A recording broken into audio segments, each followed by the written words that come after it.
So now that we know that a Switch 2 is coming soon, whether it's the end of this year or next year or whatever, I just want to go over the software side or the games for the Switch 2 because it's something that didn't happen on the current Switch at the beginning. So be sure to like, subscribe, and all that good stuff. Now, the launch of the current Switch, it wasn't full of third-party games. There was a lot of exclusives, there was a lot of first-party and stuff like that, but the support on third-party wasn't really there because there was a lot of doubt that the Switch was actually going to be successful and that it was going to be something.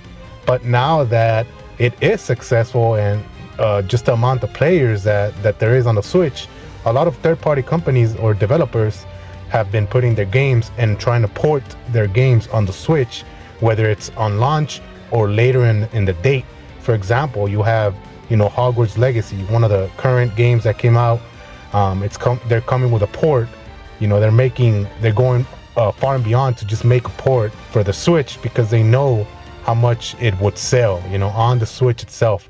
You have games that they ported recently, like Persona 5 Royal.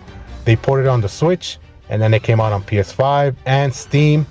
And guess what? It sold the most on the Switch. They've noticed, maybe we should put our game on the Switch because we'll get the most out of it. Sometimes those games, either they don't sell well on console or on PC or something like that, and they sell more on the Switch, especially lower, AA or whatever the case games.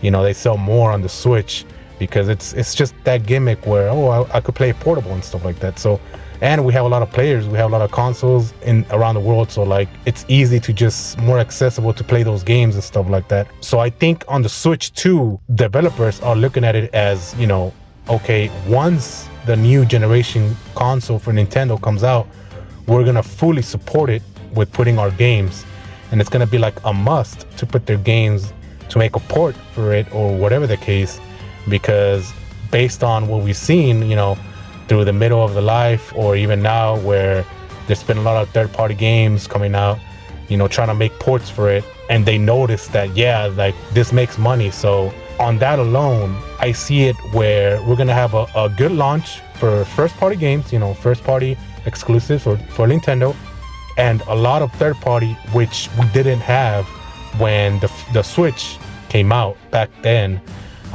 We didn't have a lot of third-party support. So now, whether it's Capcom, Bandai Namco, all these companies are gonna actually try and put their games on Nintendo now, and that's only good for the consumers. We're gonna have games from third-party and exclusives.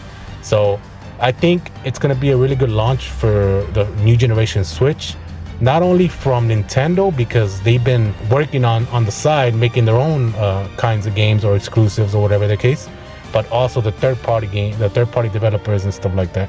So yeah, it looks like it's gonna be a pretty good launch, just purely on what we've seen. But what do you guys think? And let me know on the comments, and I'll catch you in the next one. Peace.